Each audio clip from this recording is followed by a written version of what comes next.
సప్తాంబుధీరంజిత కర్ణరాధం సప్తార్ణవీ సంస్కృతి కర్ణధారం సప్తాశ్వబింబస్థ హిరణ్మయం తం సప్తార్చిరంగం శరణం ప్రపద్యే. అత్యంత పవిత్రమైనటువంటి ఈ మార్గశిర మాసంలో శుభోదయ వేళలో దేవదేవుడైనటువంటి శ్రీమన్నారాయణుణ్ణి, కలియుగ ప్రత్యక్ష దైవమైనటువంటి శ్రీ వెంకటేశ్వర స్వామి వారిని పరిపరి విధాలుగా శరణాగతి చేస్తూ ఉత్తమమైన ఈ మార్గశిర మాస శుభోదయ సమయాన్ని మనం చరితార్థం చేసుకుంటూ ఉన్నాం.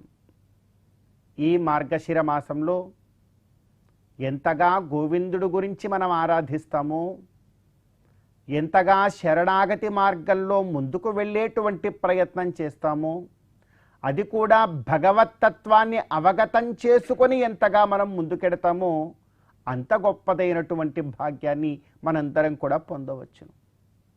ఎలా తెలుసుకోవాలి భగవంతుడి గురించి అంటే, భగవంతుడి గురించి నీవు తెలుసుకోవాలన్నా, భగవంతుణ్ణి దర్శించాలన్నా కూడా ఒక్కసారి 7 కొండలకి చేరుకుంటే చాలు.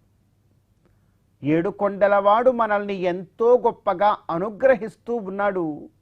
ఆ వైకుంఠాన్ని సైతం తీసుకుని వచ్చి ఇలా క్రింద మనకు దగ్గరలో భూలోకంలో ఉంచి కలియుగ వైకుంఠనాథుడై కటివరద హస్తాలతో మనల్ని అనుగ్రహిస్తూ ఉన్నాడనేటువంటి జ్ఞానాన్ని పొంది ఎవరైతే ఈ సప్తచలములలో విహరిస్తూ ఉన్నటువంటి ఆ గోవిందుణ్ణి ఆరాధిస్తారో వారు చాలా గొప్పదైనటువంటి ఫలాన్ని పొందగలరు అంటూ ఉన్నారు.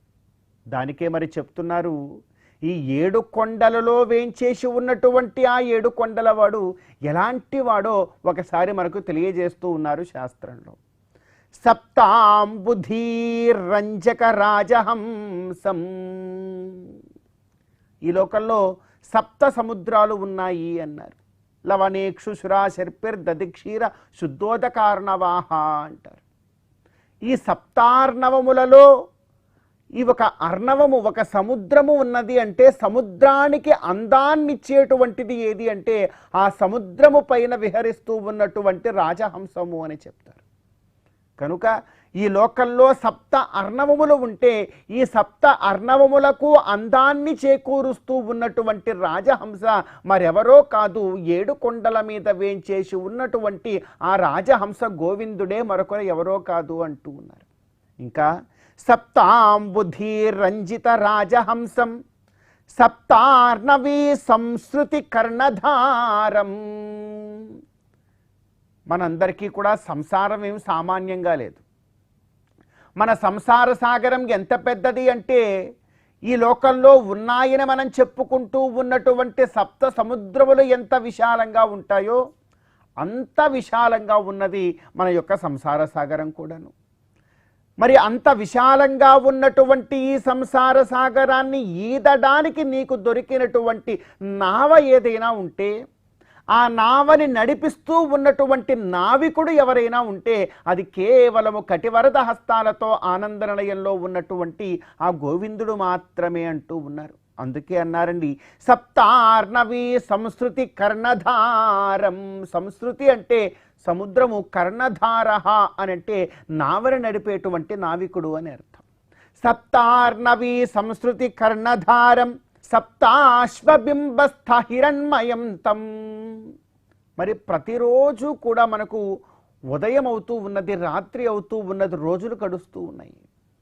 ఇలా రాత్రి పగలు, రోజులు, వారాలు, నక్షత్రాలు, తిథులు, అసలు కాలగమనానికి ఆధారభూతుడైనటువంటి వాడు సూర్య భగవానుడు. ఆ సూర్య భగవానుడు సప్తాశ్వరథముపై ఈ లోకంలో పయనిస్తూ ఉంటారంటారు.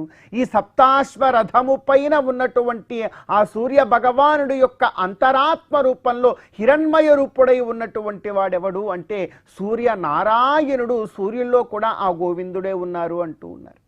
ఇంకా చెప్తున్నాం, సప్తాశ్వబింబస్థ హిరణ్మయంతం సప్తార్చిరంగం శరణం ప్రపద్యే.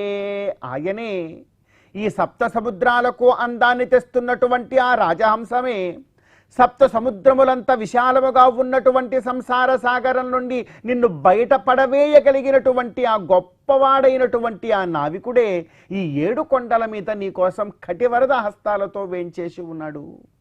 ఆ గోవిందుణ్ణి ఎప్పుడైతే నీవు ఆరాధిస్తావో, ఈ తత్వాన్ని తెలుసుకొని ఎప్పుడైతే నీవు శరణాగతి చేస్తావో అప్పుడే చక్కనైన ఫలాలు నువ్వు పొందగలవు అంటూ ఉన్నారు. కాబట్టి ఇది భగవంతుడి యొక్క మాసం. ఈ మార్గశిర మాసం విశేషించి సౌరమానం ప్రకారం ధనుర్మాసం కూడా నడుస్తూ ఉన్నది కదా. ఎంత గొప్పగా గోవిందుడికి శరణాగతి చేస్తే అంత గొప్పగా ఫలం కలిగేటువంటి మాసం ఇది. కనుక మనందరం భక్తి ప్రపత్తులతో గోవిందుణ్ణి ఆరాధిద్దాం. ఈ మార్గశిర మాస శుభోదయ సమయాన్ని చరితార్థం చేసుకుందాం.